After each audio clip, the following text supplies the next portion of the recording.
आज हम अलाउद्दीन खिलजी की बाजार नियंत्रण व्यवस्था के बारे में पढ़ेंगे। अलाउद्दीन खिलजी का सर्वाधिक महत्वपूर्ण सुधार बाजार नियंत्रण व्यवस्था थी। यह अलाउद्दीन की अत्यंत महत्वाकांक्षी योजना थी जिसने अलाउद्दीन खिलजी के राजतंत्र को विशिष्ट बना दिया। अपनी बाजार नियंत्रण व्यवस्था के द्वारा उसने सभी प्रकार की वस्तुओं के मूल्य निश्चित कर दिए और इसके अतिरिक्त उसने अनेक प्रकार के बाजारों पर नियंत्रण कायम किए और उनके सुसंगत प्रशासन की व्यवस्था की। जियाउद्दीन बर्नी के तारिक-ए-फिरोज शाही, अमीर खुसरो और फरिश्ता के विवरणों से अलाउद्दीन के बाजार नियंत्रण व्यवस्था पर प्रकाश पड़ता है।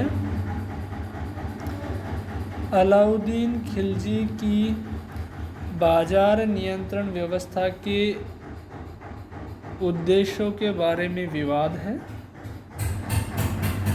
एक प्रकार का मत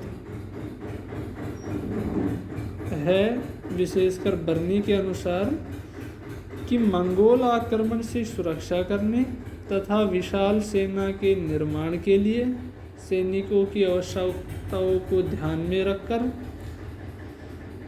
बाजार नियंत्रण नीति को लागू किया गया था।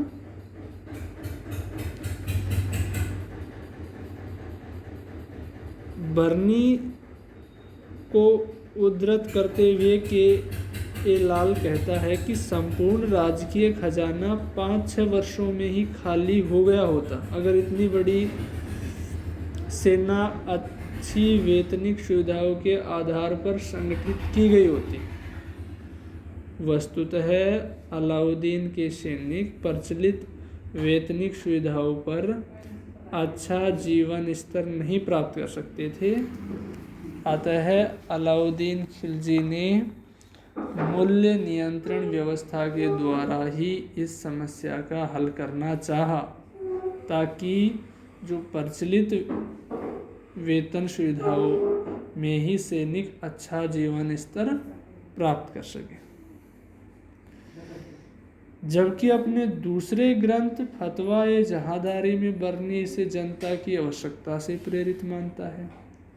इतिहासकार सक्सेना निजामी इरफान हबीब का भी मानना है कि सामान्य जनता की आवश्यकता को ध्यान में रखकर इसे लागू किया गया था।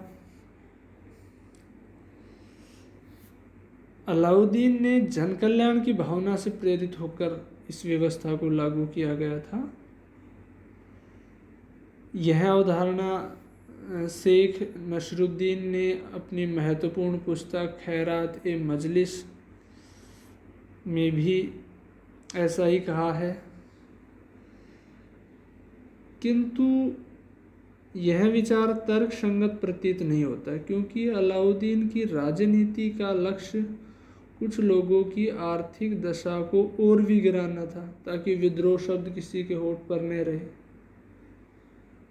और यह विचार इसलिए भी सही या तर्कसंगत प्रतीत नहीं होता क्योंकि भू राजस्व की राशि कुल उत्पादन का 50% निर्धारित कर दी गई थी। इसके उद्देश्य को निर्धारित करते हुए बर्नी ने एक दूसरे प्रकार का मत भी दिया है। बर्नी का कहना है कि हिंदुओं को दंडित करने के लिए अलाउद्दीन ने बाजार नियंत्रण को लागू किया, क्योंकि हिंदू व्यापारी व्यापार के माध्यम से बहुत अधिक मुनाफा कमाते थे। किंतु ये विचार भी उचित नहीं लगता, क्योंकि पश्चिम एशिया मध्य एशिया के व्यापार में अधिकतर व्यापारी खुरासानी थे। इसके अतिरिक्त मुल्तानी व्यापारी भी इस व्यापार से जुड़े हुए थे। अतः यह मानना कि हिंदू व्यापारियों के लाभ को नियंत्रित करने के लिए यह कदम उठाया गया उचित नहीं है। अपने इस उद्देश्य को पूरा करने के लिए अलाउद्दीन ने 3 प्रकार के बाजारों का निर्माण किया। प्रथम अनाजों का बाजार, दूसरा वस्त्रों का बाजार, तीसरा घोड़े, मवेशी और दासों का बाजार। इन 3 बाजारों पर 4 सामान्य नियम लागू होते थे। पहला, वस्तु एवं किस्म के अनुसार मूल्य का निश्चय। दूसरा, व्यापारियों और पूंजीपतियों को इससे बाहर रखा गया। दलाल पर कठोर नियंत्रण रखा गया।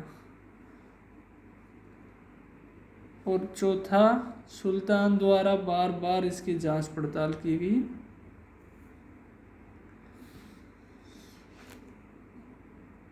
अलाउद्दीन ने, अब हम इन बाजारों को अलग अलग करके देखते हैं। तीनों बाजारों में पहला है अनाजों का बाजार।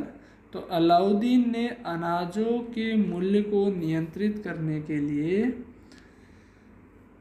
अनाजों के बाजार का गठन किया। विभिन्न प्रकार के अनाजों के लिए अलग अलग बाजार होते थे, जो एक सहना के नियंत्रण में रहता था। सबसे ऊपर सहना मंडी होता था। वह अनाजों के बाजार का निरीक्षण करता था। मंडी के अनाजों की आवश्यकताओं को पूरा करने के लिए ग्रामीण क्षेत्रों से कारवां के द्वारा अनाज मंगाया जाता था। राज्य की ओर से यह पूरी सावधानी बरती जाती थी कि अभाव के समय अतिरिक्त अनाजों की आवश्यकता को पूरा किया जा सके। और इसके लिए राज्य की ओर से भू राजस्व के रूप में अनाजों का संग्रह होता था, जिन्हें राजकीय गोदामों में रखा जाता था। और अभाव की स्थिति में एक निश्चित मात्रा में उपभोक्ताओं को अनाज उपलब्ध कराया जाता था। सभी अनाजों के दाम निश्चित कर दिए गए थे। उदाहरण के लिए गेहूँ 7.5 जीतल पर मन, दाल का 4 जीतल पर मन, चावल के 5 जीतल पर मन, चने के 5 जीतल पर मन आदि। कालाबाजारी को रोकने के लिए अधिकारी नियुक्त किए गए थे और मंडी का पूर्ण निरीक्षण किया जाता था। दूसरा बाजार था वस्त्रों का बाजार, जो सराय ए अदल के नाम से जाना जाता था।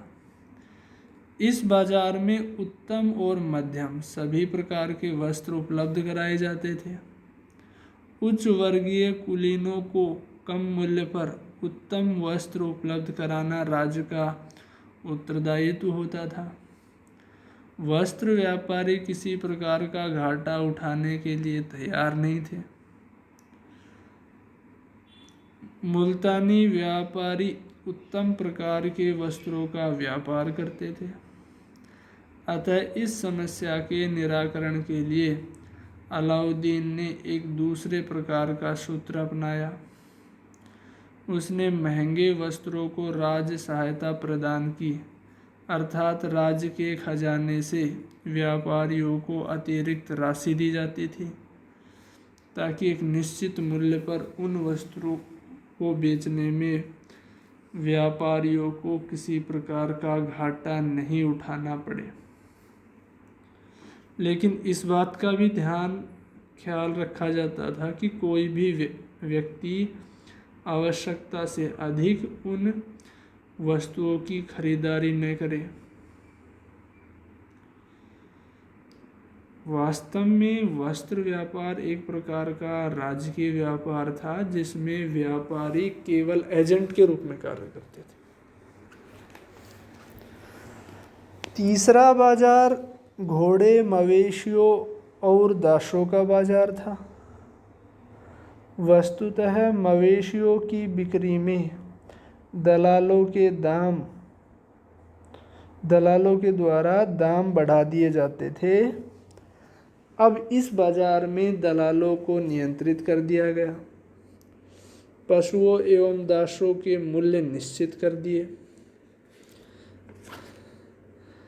अच्छे किस्म के घोड़े 120 टंके में मिलते थे। मध्यम श्रेणी के घोड़ों का दाम 80 से 90 टंके थे, जबकि साधारण टट्टू 10-20 टंके में मिलते थे। इसी तरह से दास दासियों के मूल्य भी निश्चित कर दिए गए थे। बाजार नियंत्रण व्यवस्था के सफल संचालन के लिए एक पृथक विभाग दीवाने रियासत का गठन किया गया। माल तोल विभाग को भी इसी के अंतर्गत कर दिया गया।